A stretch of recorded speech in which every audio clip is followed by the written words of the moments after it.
3, 2, 1.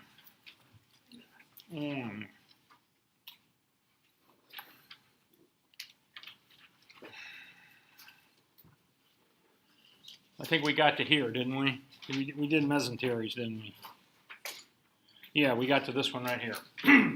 Okay, so this is the second lecture on digestion, although we really only spent a few minutes on it the other day, kind of getting started, and we did not record that. So I didn't say anything very exciting about the first 13 slides. But here we go on slide 14. Let's talk about the mesenteries. This is always kind of hard to explain because development is a hard thing for you guys to conceptualize when you haven't had any embryology and you haven't had really any understanding of it. But let's just draw kind of a picture of the body here, and this is just the cells of the body when they're starting out. And let's draw the tube down the middle, which we'll call the GI tract, kind of ran down the middle of you.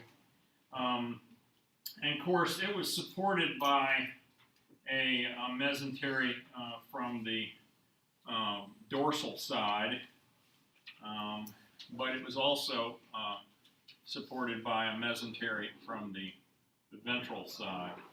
So we had blood vessels going into the bowel from the front up here, the ventral side, and we had blood vessels going in from the back, the dorsal side.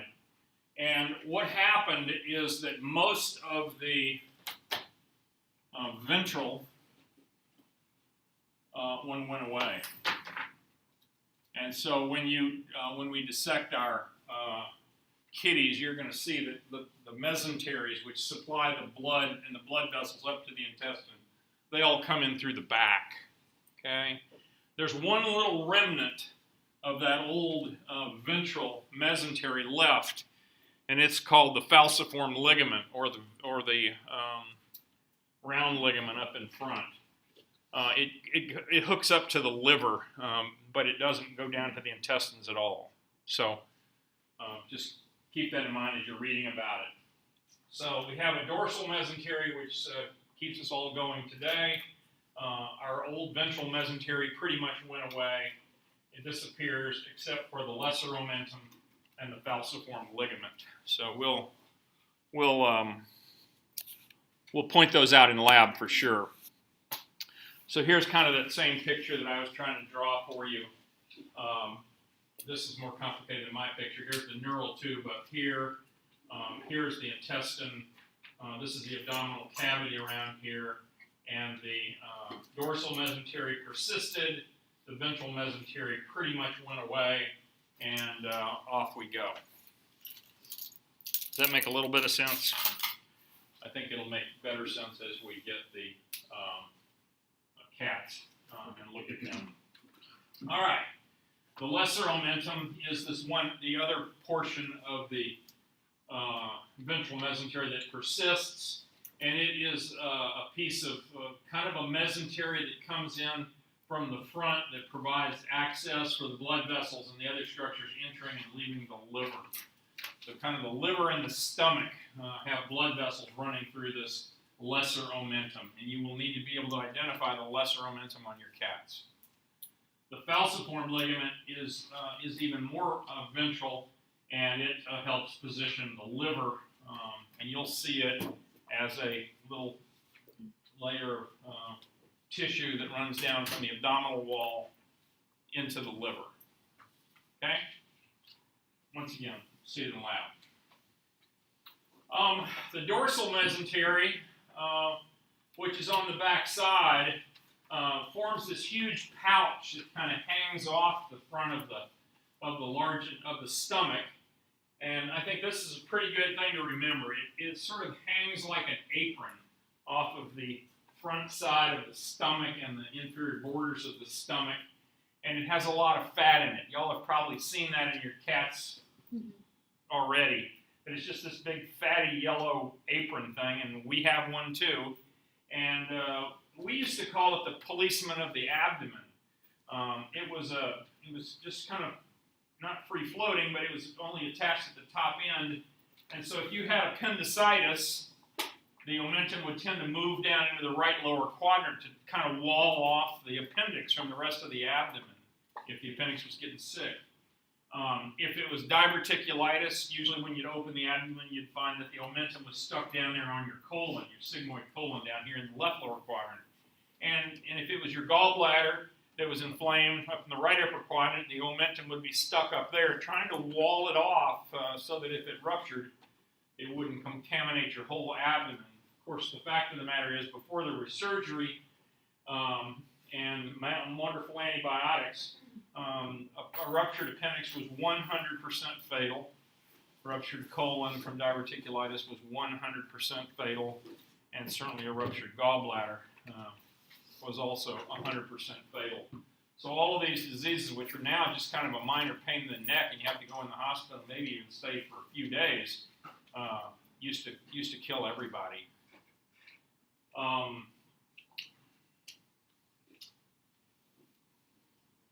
don't know how many of y'all have studied the Lewis and Clark expedition. The Lewis and Clark expedition in 1803, 4, or 5.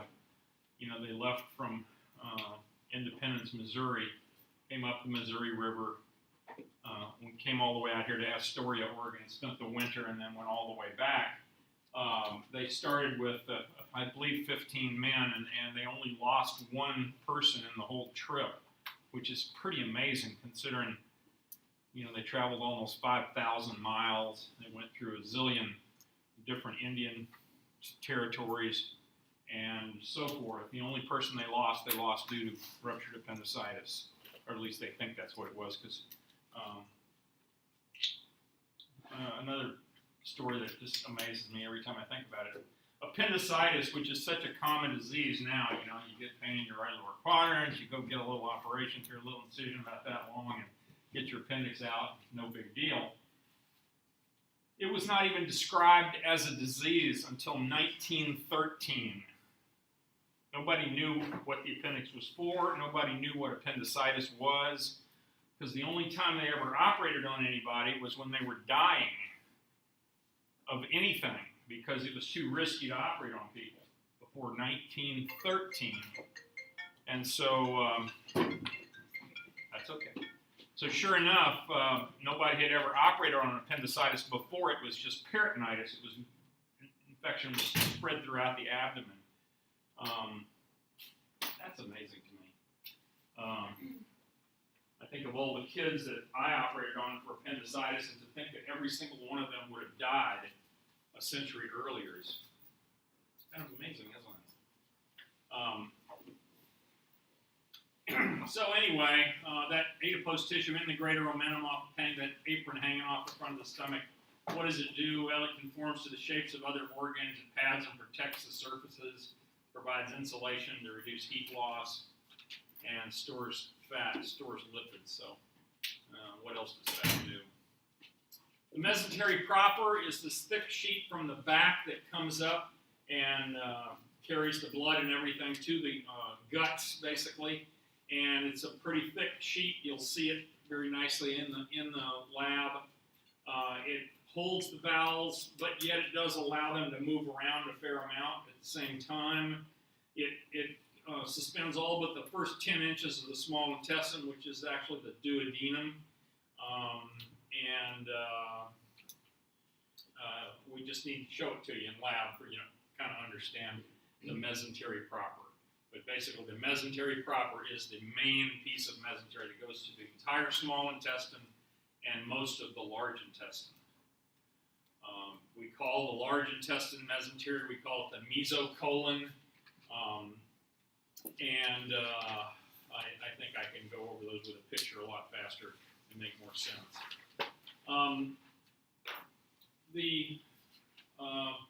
This is a picture of the abdomen here. Here's where that greater omentum hung from. They've cut it off in this picture, but it kind of is this apron that can hang down as far as the bottom of the abdomen there like that. It's been cut off in this picture. This is the lesser omentum here that used to hook into the front of the abdomen. It was part of the old ventral mesentery.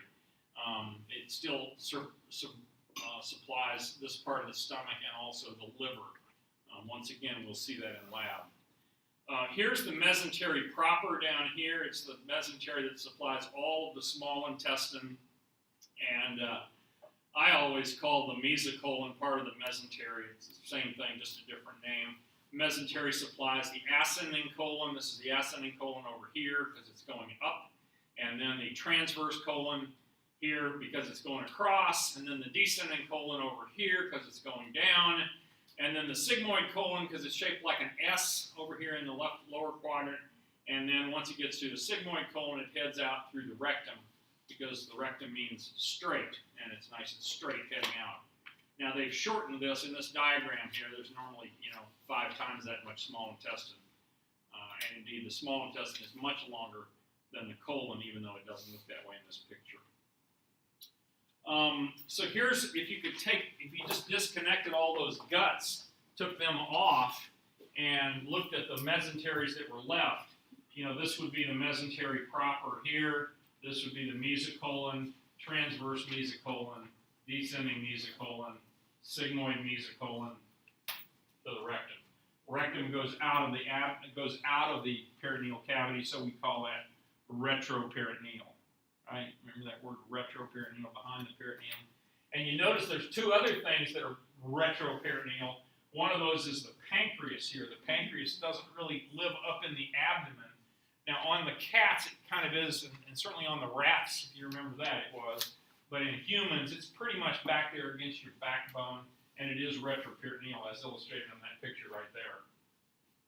Notice also behind the peritoneum is the kidneys. 2 kidneys, and also the very first portion of the duodenum, which is illustrated right here. That's the duodenum you see. It's the first portion of the duodenum and the second portion of the duodenum are retroperitoneal. You should know that. If you look at it through a mid-sagittal view like this, cutting it down through the middle, here's the duodenum that I just mentioned back there, retroperitoneal. Here's the pancreas, it's back there, retroperitoneal. And also the bottom part of the rectum is retroperitoneal. The rectum goes out of the belly cavity to work its way out to the outside here at the anus. So this is the mesentery proper here, which has a bunch of branches sort of that allow all the loops of bowel to be suspended like that. Here's the sigmoid, here's the transverse colon. This thing that hangs down here is the greater omentum. It would look like that if you could take the layers apart. This layer coming back up and that layer going down are pretty well fused, so they're not as easy to separate as it might seem. Let's talk about the wall of the gut. The wall of the gut is pretty much the same all the way through, although every part of the bowel is a little bit different, but they all have these major layers. The mucosa is the inner lining, okay? It's a mucosal membrane. It's a simple, what kind of epithelium lines the gut? Simple,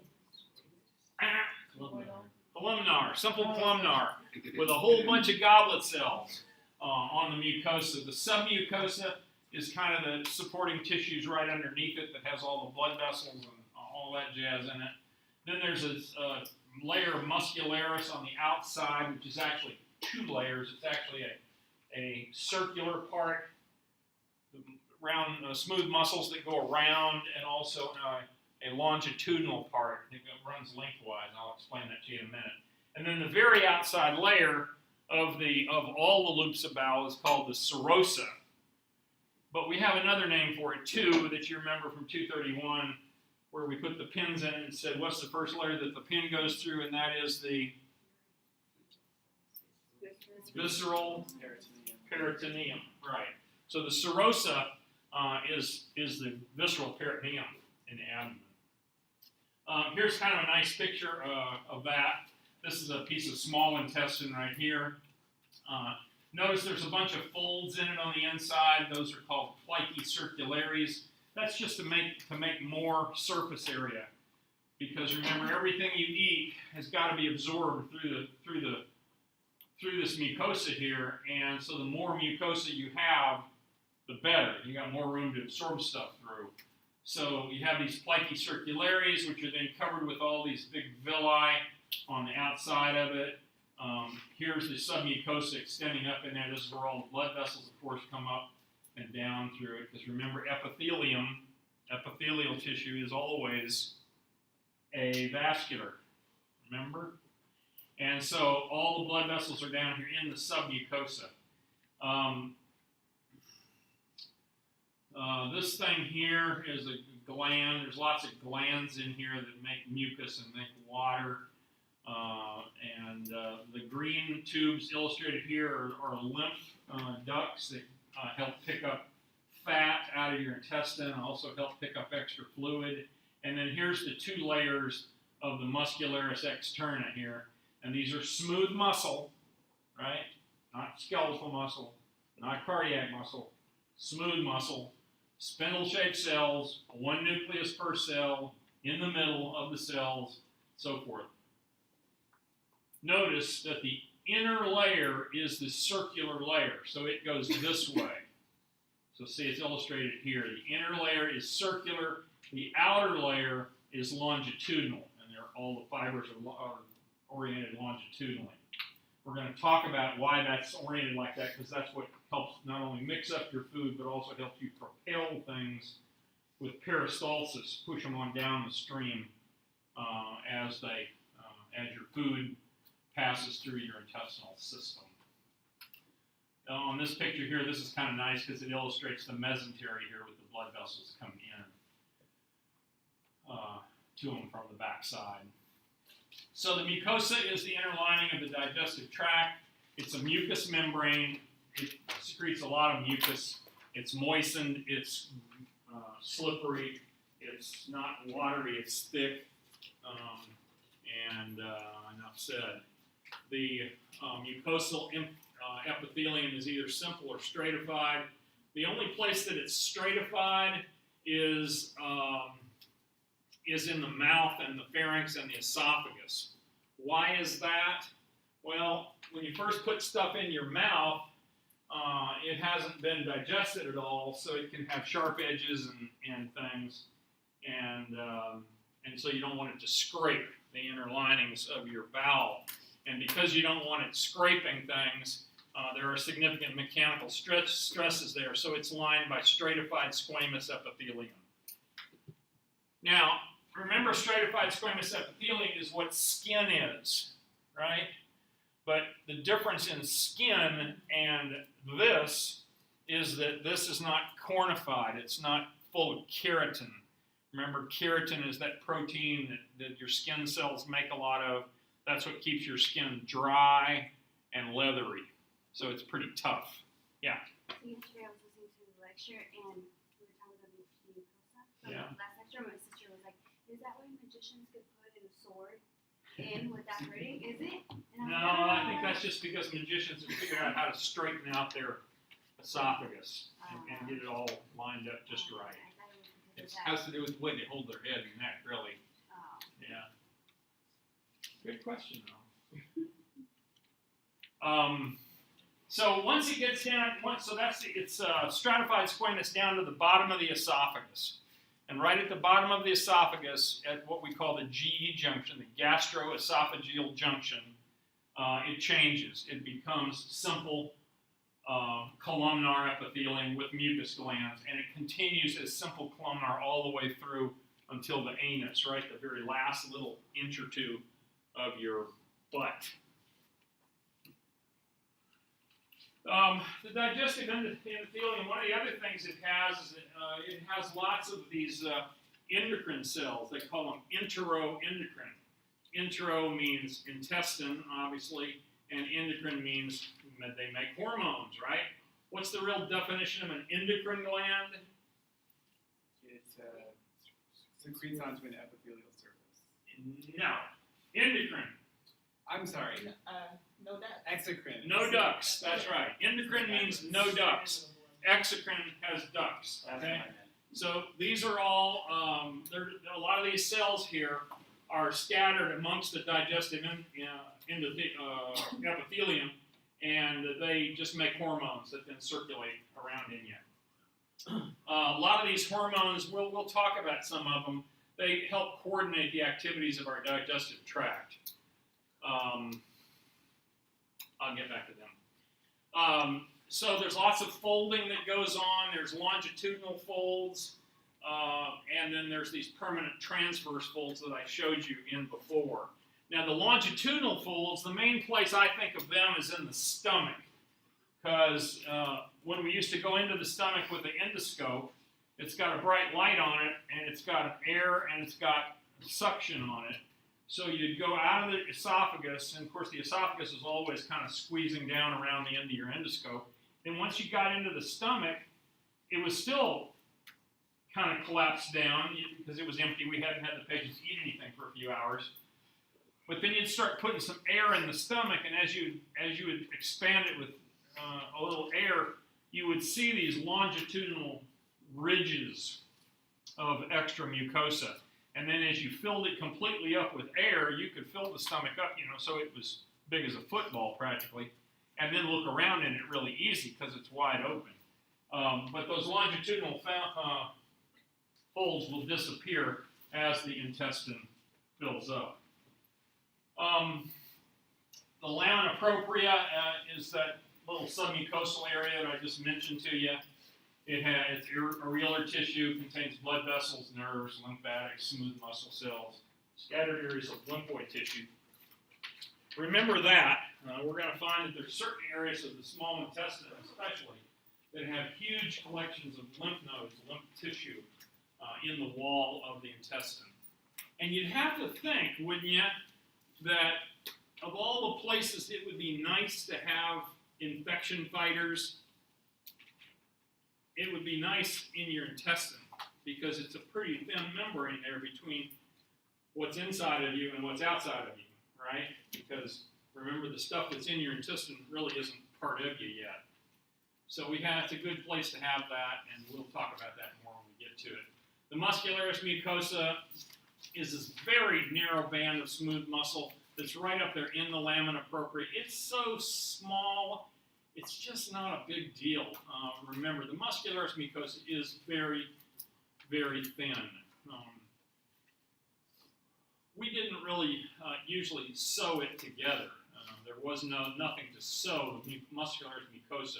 When you were sewing two loops of intestine back together, you didn't sew the muscularis mucosa. There just wasn't enough to it. You would sew the muscular layers out here, the outer layers, but not these inner layers. Let me go back to that.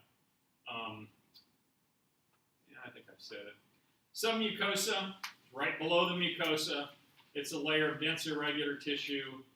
Surrounds the muscularis mucosa. Remember that muscularis mucosa is incredibly thin. I'm not even sure why we talk about it much. It has some good blood vessels in it, lymph vessels, and this is where the exocrine glands may live. The exocrine glands of your intestine are things like the acid glands of your stomach. Your stomach, makes a lot of acid. We have a pH of about 1 or 2 in our stomach. That's pretty darn acidic, isn't it? And so keep that in mind. Then below the submucosa, there's this little thing called the plexus of Meissner, which basically is a nerve, a bunch of little nerves in there that help coordinate the squeezing of the muscles and so forth. Once again, I don't think you'll see that hardly under your microscopes at all. It's also very small. There are some parasympathetic ganglionic neurons in there and some sympathetic postganglionic fibers. Where do the sympathetic postganglionic fibers come from? Remember that?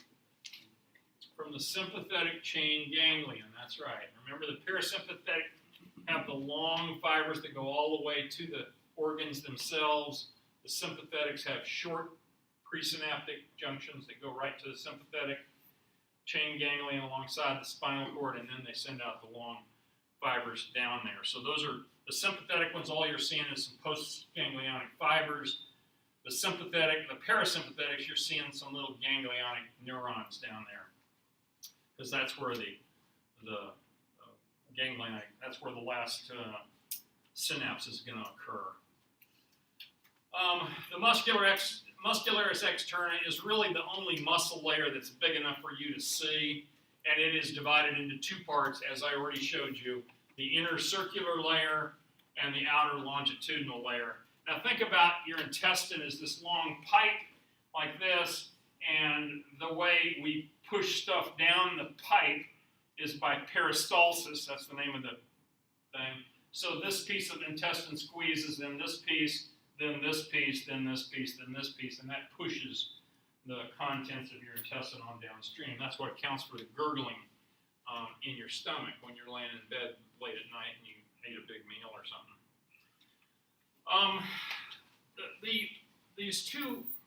These muscles are involved in two things. One of it is the movement of things down the stream, like I just indicated, but it's also involved in the mechanical processing of the food. In other words, it's got to get mixed up and softened and wet, really wet. And most of that has already happened up in the stomach, but once it starts down the intestine, we do a lot of this. This squeezes, and then this squeezes, and then this squeezes, and then this squeezes. And basically what that's doing is just moving the fluid in your intestines back and forth, so that the juice that's in it's in the middle of the gut is constantly being exposed to different parts of the mucosa where it can absorb the stuff out of it. And it's a pretty efficient system because, you know, if you eat some carbohydrates, it's 100% absorbed by the time it gets through you. So this mechanical processing and movement, sloshing things back and forth is also very effective. Now these movements are coordinated by this enteric nervous system. I think this is a very nebulous thing. There's not any anatomy to this. You can't really see where the neurons or where the ganglions are or anything. Just know that it's kind of all works together, and all these nerves kind of work together to make the stuff move back and forth, mainly down through the intestine. I would just leave it at that. Most of our guts run on the parasympathetic nervous system. Remember, rest and digest, parasympathetic. So sure enough, most of the ENS, this nervous system of the gut, is primarily parasympathetic.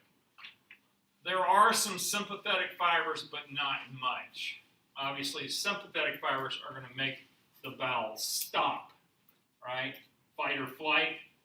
We don't want to be chasing a tiger and digesting our food at the same time. We want to save all our energy to fight or flight the tiger, right? All right, I'm going to leave that as it is. The serosa is the outside covering. It's really the toughest layer. There's a couple of places that don't have a serosa, though. Why would they not have a serosa? The only reason to not have a serosa is if you don't live in the abdomen. If you don't live in the peritoneal cavity and you don't have that layer of peritoneum over you. So what pieces of the bowel don't have an peritoneum over them? Well, basically, it's your mouth, it's your pharynx, it's your esophagus. Your esophagus is running through your chest, right? Not through the pleura, but through the back of the mediastinum back there. There is no serosa to it. And then the last little part of the rectum, as it's heading out of you, it also does not have a serosa. Okay, so keep that in mind. You have serosa basically from the start of the stomach to almost till the end of the rectum. And the rectum is because it's a retroperitoneum. Correct, because it's outside of the abdomen, right. Where you don't have serosa, you have this stuff called adventitia. And that's a word you ought to know. Adventitia is nothing but a very dense sheath of collagen fibers. It's a loose, I want to say it's a loose connective tissue, but it's really so much more than that. It's more like a dense connective tissue on the outside of the esophagus and those other organs that we just mentioned.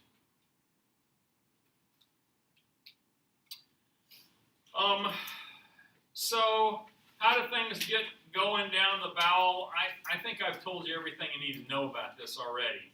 There's this visceral smooth muscle, which is somewhat organized together and helps push things on down. It's kind of a spontaneous depolarization that goes. Your brain doesn't send messages like a pacemaker. Says, okay, contract a little more, that sort of thing. A lot of it is pretty much just rhythmic contraction. Pacemaker cells or pace setter cells, I don't know what they are. I don't know where they're found. Obviously, they're found in the layers of the muscle, but I think that's malarkey. Peristalsis is this system of pushing a bolus of food on down the stream. I think I have a couple of pictures here. Peristalsis consists of these waves of muscular contractions that move a bolus of food or bolus of intestinal contents on down the length of the small intestine. How does it work? I'm going to illustrate that to you with my fingers. Let's do it like this. So here is a piece of intestine illustrated here, and you notice there are two layers. The outer layer is the longitudinal layer, and the inner layer is the circular layer. The circular layer is going around the bowel this way, right? And longitudinal areas are going long like that. So the way that peristalsis works is that the inner layer, the circular layers, contract, and they make the bowel get smaller. And then what happens is the longitudinal layers contract and basically pulls the outer layer in the opposite direction. So it pulls that way, and then the inner circular layer contracts here, contracts there, contracts there, contracts there, and gradually this little bolus or piece of stool or whatever you want to call it gets pushed on downstream.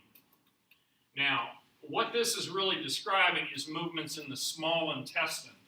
And just so you know, the small intestine never has solid stuff in it, like this.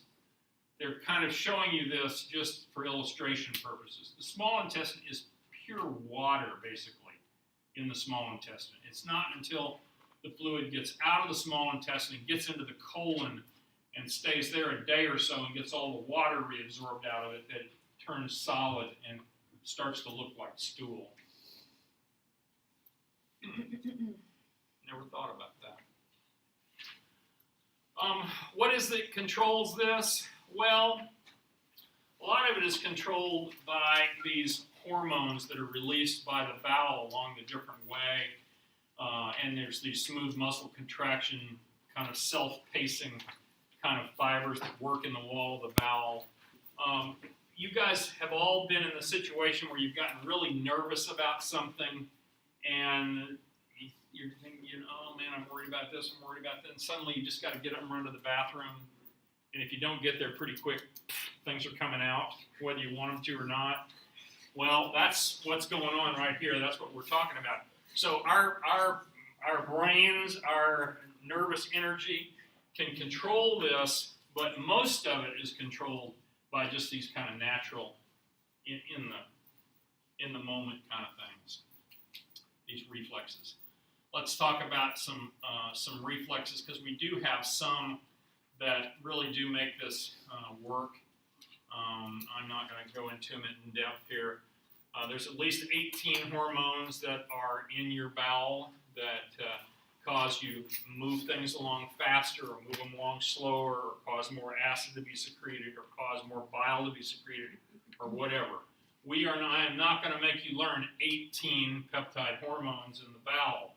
I am going to make you learn about 5 of them, I think. I think the number's 5.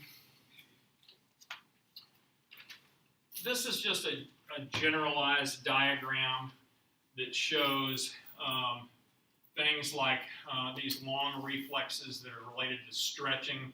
If your bowel stretches because you got a bunch of food in it, then obviously it's going to propel things on downstream and work it on through to get it absorbed.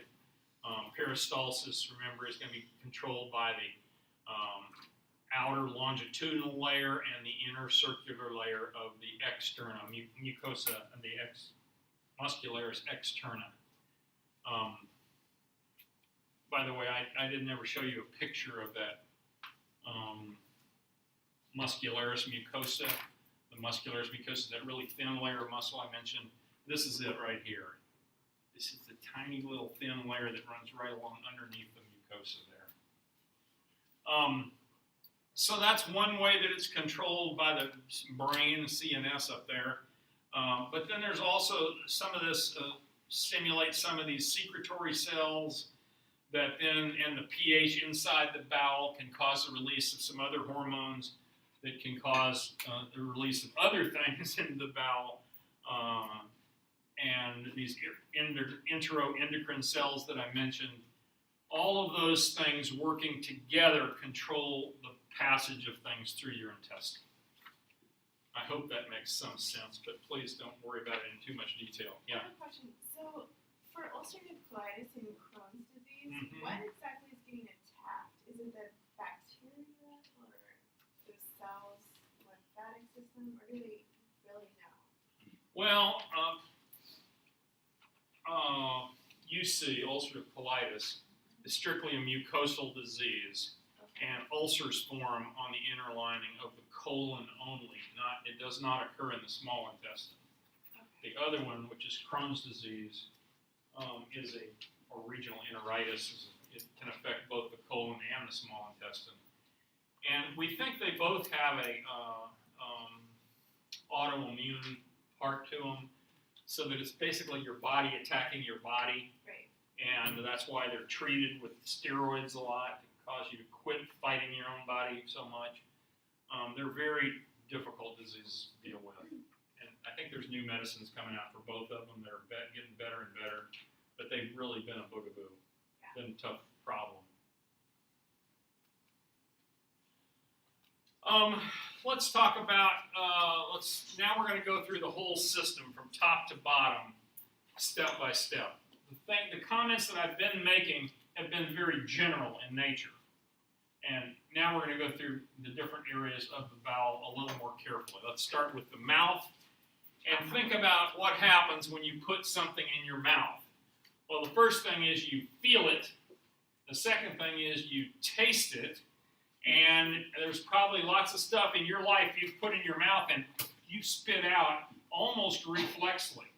Sometimes it's so bad you just got to get it out of there instantly. Well, that's pretty important, isn't it? Because those probably are not the sort of things you want to be swallowing. We then chew it up. We mash it back and forth. Our tongue moves it from side to side. Our palate works on it to move it around. And in the process, it gets lubricated. It mixes with mucus and the spit glands, the salivary glands, which we'll talk about in just a minute. There is some digestion. Some of the actual breakdown of carbohydrates and lipids happens in your mouth. I think I told the story about the saltine cracker the other day. You put a saltine cracker in your mouth, and let it sit there and just chomp it up and let it sit there moist and mix with the spit in your mouth. In 5 minutes, it'll taste rather sweet, and that's because the starch, which is what a cracker is, gets broken down into glucose, and then it tastes sweet. The lining of your oral mucosa is important. It has to have a little protection, so it's stratified squamous epithelium. But there are parts in your mouth that are very thin, and they're non-keratinized, so they're not tough, very delicate. Inferior to the tongue is the most thin in your mouth. If you've taken your tongue and pulled it over to the side and looked at it in the mirror up close, you'll see just how thin the mucosa is on the undersurface. You can see blood vessels and everything right through the mucosa underneath there. That's also really important because we have learned to give a lot of drugs sublingually. SL means sublingual. People have heart pain, angina. They take a nitroglycerin, put it under their tongue, and the drug gets absorbed right through the mucosa of the underneath the tongue. Our cheeks have little pads of fat in them, and the buccinator muscles are the chewing muscles that we have out there as well. You remember those guys, don't you? The labia are called the lips. The lips, these lips right here.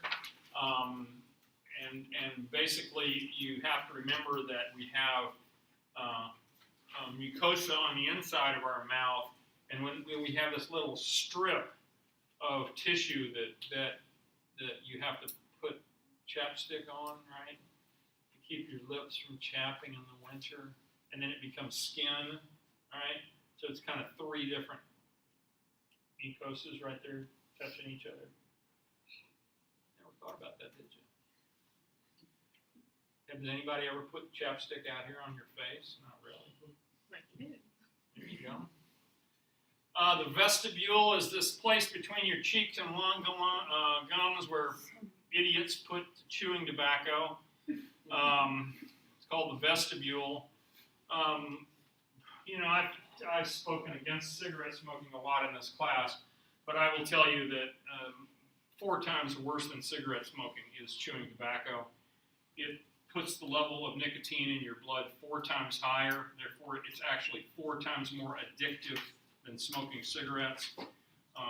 Chewing tobacco is the hardest thing in the world to quit. It's much harder than cocaine or heroin or anything.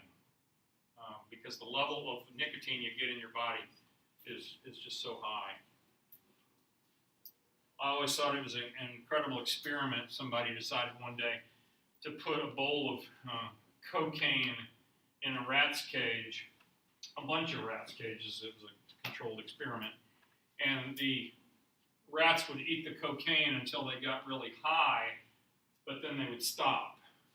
But if you gave them nicotine and put nicotine in a bowl, they would eat nicotine until they were dead. So nicotine is incredibly addictive, and when you get it, you just want more, and you'll take it till you're dead if you're a rat. And I think most humans would probably stop before that, but I don't know. I really don't. Plus, it's so damn gross. Ugh. Anyway, your gums are these things in your mouth that hold all your teeth. They surround the base of each of your tooth. It's called the maxillary bones is the bone that your upper teeth plug into, and your mandible is the bones that your lower teeth plug into. I have 2 teeth right here that are dental implants. These 2 teeth were knocked out of me one time when I was in the Navy, and they actually put them back in my head, and they lived about 10 years. They told me they'd probably only live about a year, but they lived about 10 years, and then they fell out, and I got these metal screws screwed way up into my maxilla, and then to those metal screws, once they healed in, then they screwed the tooth on. So these are both fake teeth in front, and they've lasted now for almost 20 years. So probably die with them. Hope I do. Did they do a root canal on your teeth when they put them Yeah. back in? Both of them. Because I had this one and this one knocked out, and I've had them for 12 years. Yeah. No, by 18 years. But they did a root canal on both of them. But that's their fear, that they'll fall out, or they'll get disease. Yeah. Well, that's what happened to mine. They lasted a lot of years, and then they came out, and then I had to have implants. But implant surgery was pretty new when I got it, which was 1990, 92, 93. Now, you've seen these ads on TV for One Choice or Clear Choice, where they'll actually jerk all your teeth out one day, go in and put all these implants up in there and screw all your teeth in all in one day and give you a new set of teeth.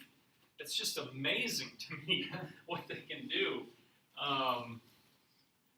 Because they have these magic CAT scans that tell, scan your jaw and make sure you've got enough bone, because you have to have enough bone to screw the screws down into and screw the screws up into, and so forth.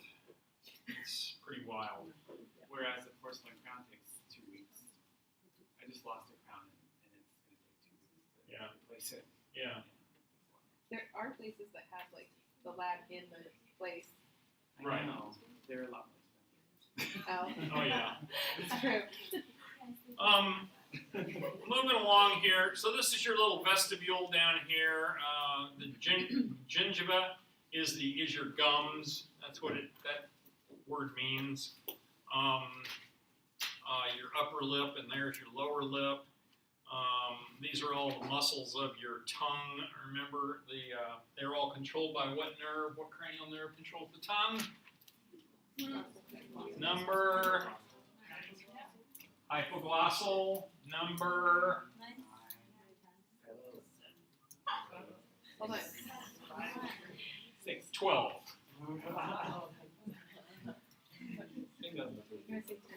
On Old Eleventh is towering tops. Finn and German viewed some hops. H, hypoglossal. Okay, so there's your tongue. Here's your palatine tonsil. If you've never looked at your palatine tonsils, you should. You can always see them if you just stick your tongue out a little bit. Please notice that here's your lingual tonsil down here, which is a tonsil that's actually kind of on your tongue itself. And you remove that. I think I'll leave it at that. They remove that one at the bottom of the total. With a TNA, tonsillectomy and adenoidectomy. Yeah, there's one more tonsil that's kind of right up in here called a pharyngeal tonsil that I don't have listed on this picture here. It's on the model. And there's all three of those. It's on the top. Which is- Yeah, here it is. This is the adenoid. This is the pharyngeal tonsil up here. Which one is the palatine tonsil? Is the one that's usually removed, correct? That's the one you see. Yeah. Well, I don't know. You always get a T and A. You get a tonsillectomy and adenoidectomy. I do. So you get a T and A. Oh, and so they just leave the lingual. And you thought T and A was something else.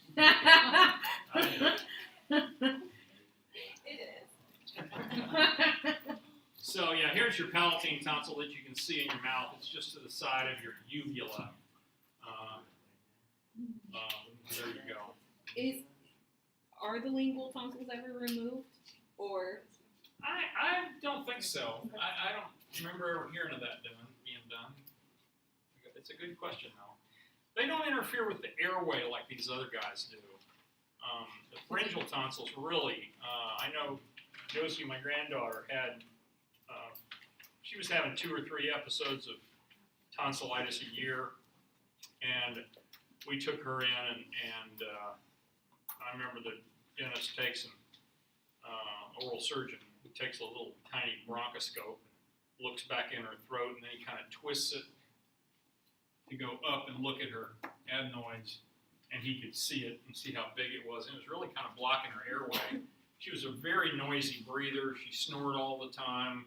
She didn't sleep well during the night, and she kept getting all this recurrent tonsillitis. So he recommends she get her tonsils out, and it's made a new kid out of her. I mean, she sleeps. She doesn't snore. She's the fastest runner in Washington County. And I'm guessing the sleep is more restful. Oh, I'm sure it is, yeah. As opposed to my buddy that I went to the duck game with. Oh, you missed that. You won't forget it, will you? Sleep apnea is bad stuff. A couple more things that we haven't talked about yet is this little thing down here called the lingual frenulum. That's the little thing that holds your tongue down. Kids that are tongue-tied have a real overgrown lingual frenulum, and you just kind of go in surgery and just clip it and loosens it up. They don't have their tongue tied to the bottom of their mouth any longer.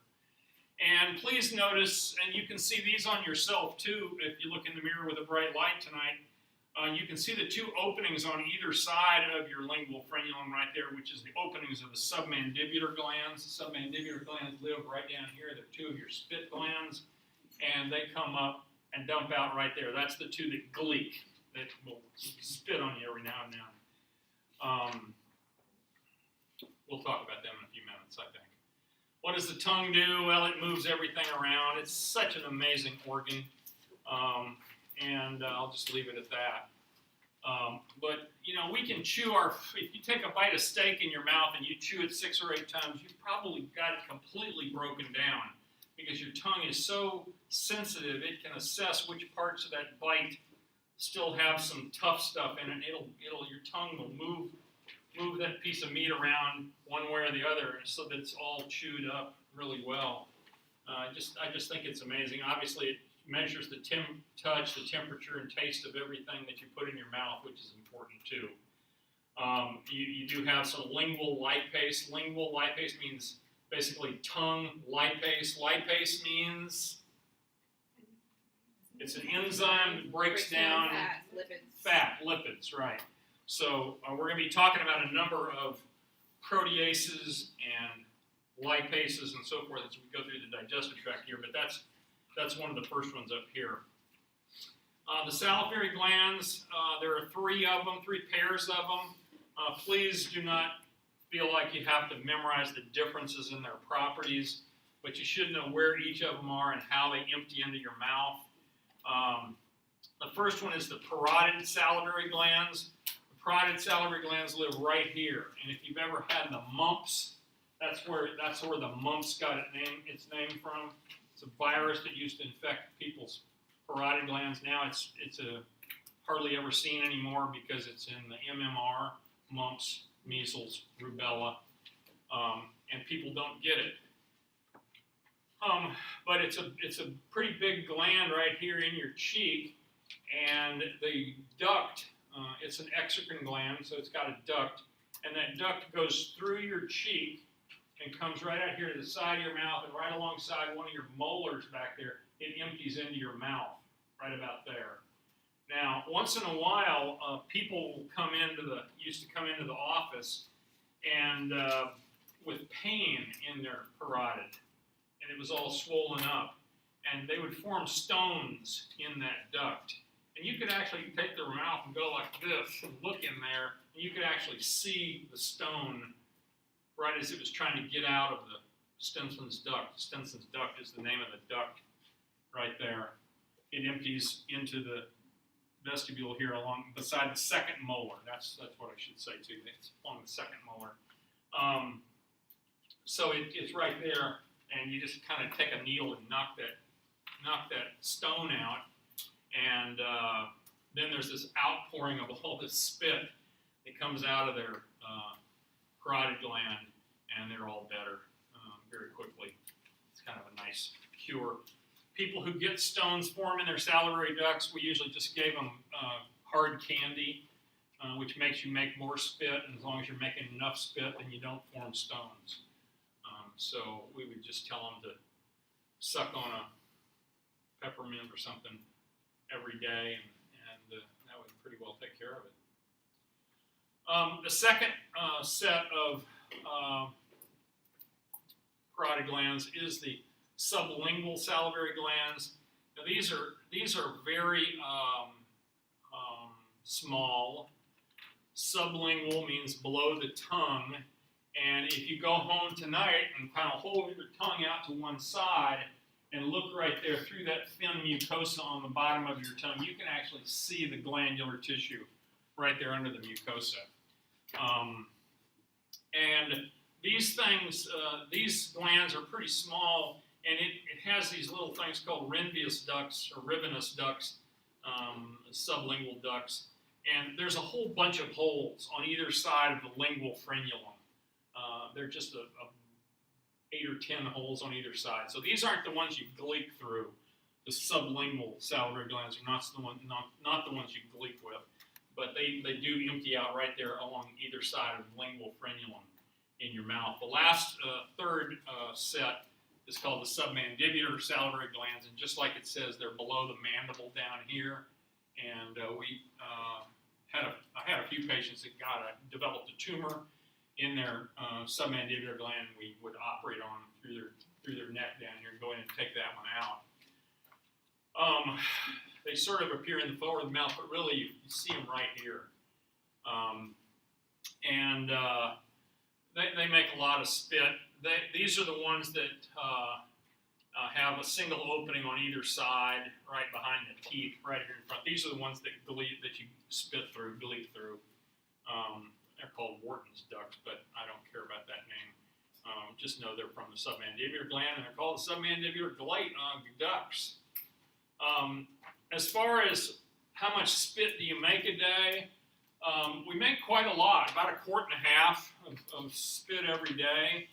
I don't care if you memorize these numbers here, but most of it comes from the submandibular ones, the ones down here in your throat. The parotids, even though they're pretty good size up here, only make about a total of about 25%, and then just a tiny amount is made by those sublingual ones right under the tongue. So here's a nice picture of all three of them. Here's the parotid gland up here in your cheek. Notice the duct runs through your cheek and then empties in right alongside your second molar into your mouth. Here's the sublingual ones, the little tiny ones, and they dump out through a whole bunch of holes along the lingual frenulum there. And then here's the submandibular ones down here in your jaw, and they come up and drain out through the duct up here in front, which really isn't illustrated there very well. Or is it? I guess this is it. They're illustrating it right here, but it dumps out right up there in front. What is saliva? Pure water almost. 99.4% water. There's a little bit of electrolytes in it. There's a little bit of enzymes. The enzyme is mainly amylase. Amylase is breaks down carbohydrates. And I think that's enough. You know, as far as mumps is concerned, y'all probably don't even know anybody that's ever had mumps. Does anybody know anybody that's had mumps? My mom. Your mom did? I can tell you as a general surgeon, I got the job of deciding whether a lot of men had a hernia or not, and examining their testicles and examining them down there. And I would say once a week, I would evaluate somebody who had a really shrunken up testicle on one side or the other.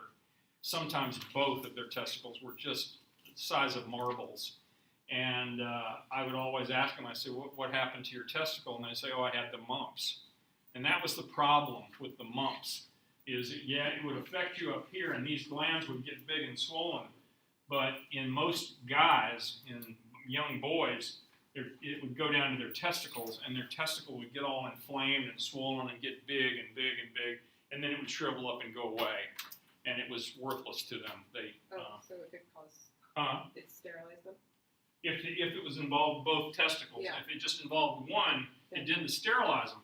The problem is they had to go in the locker room when they got to like the 7th grade, and boys are terrible, you know. Hey, how you doing, one hung low, you know? And so what we would do is operate on them and put in a fake testicle in the other half of their scrotum, because they had nothing on that one side. If you catch it early when it's as a kid's going into puberty and stuff, you put in a fake testicle. And then sometimes you have to bring them back 5 years later and put in a bigger one as they grow up. But it's a big deal. And mumps, you know, it just kills me. You know, we have all these anti-vaxxers now, you know, that don't believe in vaccinations. And the reason they don't believe in the vaccinations is because they've never heard of or seen the diseases.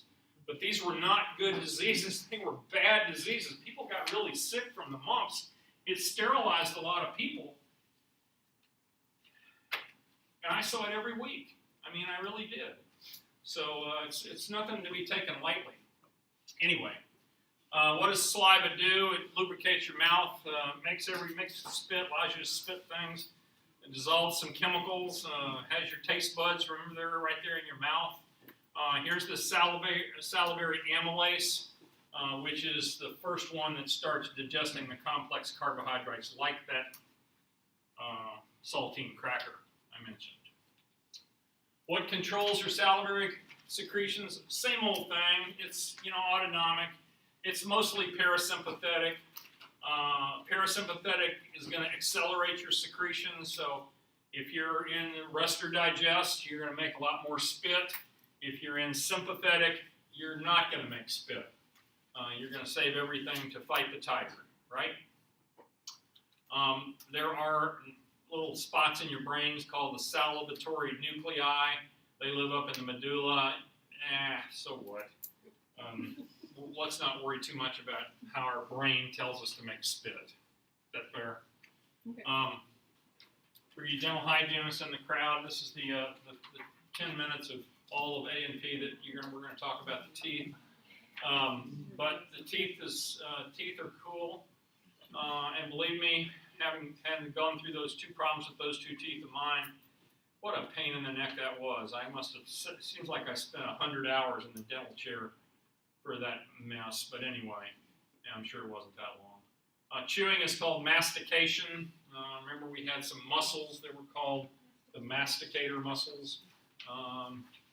Dentin is the matrix of the bone. It does not have cells in it. I'm better off showing you a picture here in a minute. The middle of your teeth is called the pulp cavity, and that's where the blood vessels and nerves go up through the root canal. So when you get a root canal done, what that means is you chisel out all of the inside of your pulp cavity, take all of that out. Basically, it makes your tooth numb, because it's numb, it doesn't hurt anymore, supposedly. And I'll show you what that looks like here in a minute. The bottom of the tooth is called the root, and the root sits down into this little bony socket called an alveolus. We've got a lot of alveoli in our body, don't we? And there's this layer of cementum that kind of cements it down in there. The crown of your tooth is the part you can see. It's the exposed portion of the tooth, and it projects beyond the soft tissue of the gingiva, the gum, gingiva gum. Dentin is covered by enamel. Enamel is the hardest substance known to man, and it's pretty amazing stuff if you think about it. I think we can say that the maxilla has the maxillary arcade, that's your upper teeth, and the mandibular arcade is the lower dental arch on the bottom. Here's what a tooth looks like if you cut it apart. So this is the bone out here. So this would be, if this is a bottom tooth, which it looks like it is. So this would be the bone of the alveolus, the bone of the socket here that accepts the tooth. And for the lower teeth, that would be the mandible. For the upper teeth, it would be the maxilla. Notice that the vessels and the nerves come in from the bottom, come up through this root canal, up into the middle part of the tooth called the pulp cavity. Surrounding the pulp cavity is this material here, which is dentin, which has no cells in it. It's kind of like bone. And then on the outside of that is this layer of cementum that really cements them in place. That's easy enough. This is the enamel, the white up here on top. It's really the tough stuff that is good for a lifetime. It's really, really hard. From there up is called the crown, the neck, and the root. I don't know how important those are. So when I had my root canal, what that means is the dentist goes up here on top, numbs it all up first, drills a hole down here into your pulp cavity, and then he had these little tiny, tiny drill bits that are designed to clean out your pulp, clean everything out here. So all of these nerves and all of these arteries are just kind of ripped out. And he runs it up and down. It's really tiny, and cleans this all out, and then cleans all of this out up here, all of this out here. And then they usually pack it with something to just leave it hollow and empty for the rest of your life. That's what a root canal is. Root canals it's sort of an expensive procedure, I understand. I went to see the dentist one time. I'd been having pain in one of my teeth for about, I don't know, a couple of weeks. It was really hurting me. And I went to see the dentist, and she was this really nice lady, and she said, well, sir, you have a bad tooth there, and you need to have a root canal. I said, really? She says, yeah. I said, yeah, you're just going to have a root canal. I said, okay, thank you. Would you schedule me to see the endodontist? That's what the endodontists are, the guys that operate on the inside of your teeth. They do the root canals. And she set me up for an appointment for about 2 weeks from then. And about 2 days from then, the pain went away. And that was about 12 years ago. I've never had a bit of pain since. So don't go jumping on it real fast if they tell you you need a root canal. Think, maybe I'll just check this out for a few days, and let's see if this doesn't just go away, because it certainly did in my case, and I've not had one bit of pain since. And I'm glad I didn't get a $2,000 root canal done in the meantime. Dental succession is kind of a cool thing. We basically are born with 2 sets of teeth in our mouth. Our baby teeth, which are called our primary dentition, or our deciduous teeth. What's a deciduous tree? It sheds its leaves. It's the one that sheds its leaves every year, as opposed to an evergreen, right? Well, these are our deciduous teeth, and they're going to fall out, just like those leaves are going to fall out. Our secondary dentition is our permanent teeth, and they come in and stay in. Deciduous teeth are also called primary teeth, milk teeth, baby teeth. We basically have 20 baby teeth, 5 on each side, 5 up, 5 down on the right and left. Total of 20 baby teeth. I always remember you're supposed to get your first baby tooth when you're 6 months old and get 1 a month after that. That's about the normal progression for babies, if somebody wants to count. So here's what they look like. The ones in back are called molars. The rippers, the teeth that rip things off if we were meat eaters. There are cuspids out here, and then the ones in front are called our incisors. But then we get our permanent teeth. Baby teeth start falling out, and we get 32 permanent teeth. So you have 20 the first time around, you have 32 the second time around.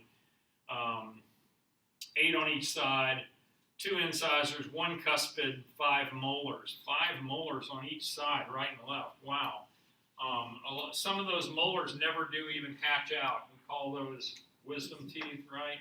It's usually your posterior molars on each side. I was going through this dental stuff when I was in the Navy, and about the last 2 weeks I was in the Navy, I went over to one of my dental buddies and I said, listen, I've never had my wisdom teeth taken out, and I've been told I should have them out because they're kind of growing, they're in sideways and they're way down deep in there. He says, oh, come on, we'll take them out Thursday. And so I went over and he made me loopy and numbed it all up and took them out, and I spent 2 or 3 days on pain medicine. God, that thing hurt. And then it all got away. So that was my last act in the Navy, really. And that was in 1981. So there you go. There they are. Aren't they beautiful? I love this picture here because this shows you that when you're born, you have both sets of teeth. This is actually a child's skull. And all of these teeth down here you see haven't come out yet. These are your permanent teeth that are actually in your head.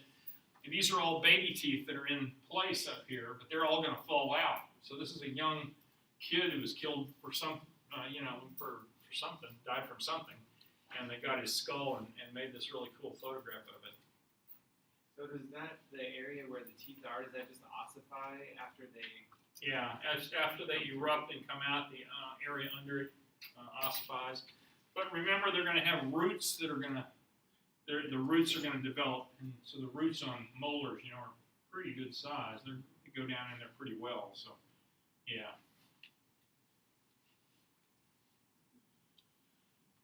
Mastication is called chewing. The way we chew is we put our occlusal surfaces of our teeth together. Not only do they come down and crush, but they also go sideways and rip and tear to chew up our food. We have some lovely muscles of mastication that both close our jaws and rock our jaw from side to side. And I don't know if you remember these different motions when we were doing flexion, extension, and plantar flexion, dorsiflexion. And we mentioned these, but we said they just have to do with your jaws, and we don't really use them much. Well, here they are. Elevation, depression, protraction is putting your jaw out, your lower jaw out. Retraction is pulling it back in. Medial and lateral movement is back and forth from side to side. So we can really move our jaw around pretty good if we try, but we don't do it all that much. The pharynx is the next, after the mouth comes the pharynx. And the way to remember the pharynx is simply that it's the common passageway for both food and for liquids and for air. So when things go down the wrong pipe, they've gone down the wrong pipe because the pharynx is a communal area where both areas, both systems, both your respiratory system and your digestive system use it. Just to make things more complicated, we divide the pharynx into three parts. The nasopharynx is the nasal part. The oropharynx is basically the back of the mouth. And then the laryngopharynx is a little bit lower, just above the larynx. And obviously food is going to pass in order through the oropharynx and the laryngopharynx. It's never going to go through your nose unless you're snorting milk through your nose or something. But air is going to go through your nasopharynx, your oropharynx, and then your laryngopharynx, right? That makes sense? Y'all get that? The esophagus is a muscular tube. Remember, it doesn't have a serosa, so it just has an adventitia on the outside of it. It starts right up here behind the cricoid cartilage, and it's about 10 inches long. And I'll show you some x-rays. I've got a video of swallowing on x-ray, and you can actually watch somebody swallowing this stuff, and it goes down about this fast. It's done. Food does not stay in your esophagus hardly at all, and then it's in your stomach, and I think we'll leave it at that. The esophagus has a resting muscle tone, and that's why we don't swallow a lot more air than we normally would, is that our esophagus is always kind of clamped down, and that helps so that when we're breathing, which we're doing pretty much all the time, we're not getting any air down into our stomach. Now, we can all swallow air intentionally, and we certainly get some air down in there, but I think I'll just leave it at that. The histology of the esophagus, remember, it does not have a serosa.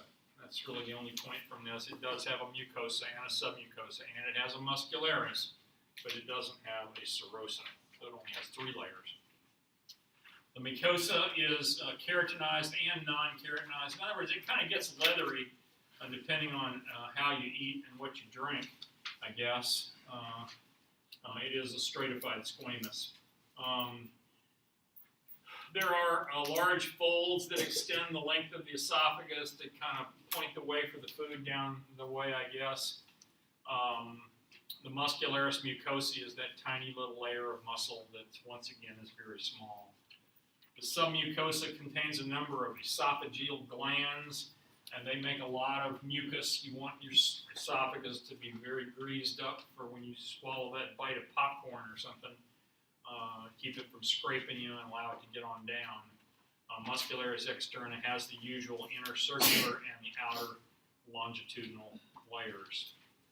So here's a nice picture of the esophagus. The esophagus, you see, goes from here to there, and it has the normal. The outside is the longitudinal area. The inside is the circular area. Muscularis mucosa is right here in a little tiny layer. You really don't see it there. Here's the mucosa. You see it's all kind of folded up, and basically the esophagus stays collapsed pretty much all the time. Notice here that it's stratified squamous. That's what it always is. It's not usually cornified. This almost looks like it's keratinized and cornified a little bit right there, which would look like skin, but just know that your esophagus is pretty tough and it gets beat up from things we swallow. Swallowing is called deglutition. That's a word you ought to know, deglutition. We can voluntarily decide to swallow. Once we start the swallow, everything else proceeds on from that point. So we can initiate a swallow, but once it has started, then it goes on automatically. So if you start it, then not only does your larynx lift up, closes off your esophagus, but this contraction ring starts and pushes everything on down, and you can't stop it. So there's 3 phases to it. One's called the buccal phase. Buccal means cheeks and mouth, yep. The pharyngeal phase is when you push that food into the back of your pharynx, and then it starts down the esophagus, and once it's started down the esophagus, there's no bringing it back unless you can vomit really good. Here's kind of how it works. If this was a blob of food right here called a bolus of food, you notice that our tongue pushes that bolus of food to the back of our throat, and at the same time, it causes the soft palate up here to close off your nasopharynx. This would be nasopharynx up here, right? So because you don't want the food to go back up into your nose, and then your epiglottis, your trachea and larynx are going to push up against the epiglottis here to close this hole off because you don't want it going down this way either. So that's the first phase in the back of the mouth. Then you start to swallow it, you push it back into the pharynx, and by that time you see the epiglottis has closed off the trachea right there, and then it starts down, and once it's started, you can't stop it, and it's one wave of peristalsis goes right on down. Now, one of the important things to understand, which our book really doesn't talk about, but it's amazing because it's probably the most common symptom in all of America, and that is that when we swallow a bite of food, there's a muscle in the lower esophagus called the LES, the lower esophageal sphincter, which I don't think our book even mentions. But that muscle is normally kind of tight because you don't want the acid from in your stomach to wash back up in your esophagus because your stomach, remember, is very acid and your esophagus isn't really made to have acid in it. So that LES is important that it stay closed. And when you swallow that bite of food, what happens is as the food gets down to about here, the LES opens, food goes through into the stomach, and then it closes back. And you hope that it stays closed all the time. If it doesn't stay closed all the time, it leads to heartburn. Heartburn has nothing to do with your heart, but it sure can burn. But it's basically acid washing back up into your lower esophagus, which can burn the inside of your esophagus and actually can cause you cancer of your lower esophagus. So it's a big deal. Lots of medicines. I remember when I started practicing, we didn't have any very good medicines. All we had was a medicine called Tagamet, which would make your stomach quit making so much acid. And obviously if there wasn't as much acid in the stomach, it didn't hurt as much when it came back up. But then we got another one called Reglan, and finally now we have all these fancy medicines that are just fabulous because not only do they make the acid go away in your stomach, but they increase the pressure in your LES so that food doesn't wash back up there again. And I'm trying to think of the names of a few of them, but I can't.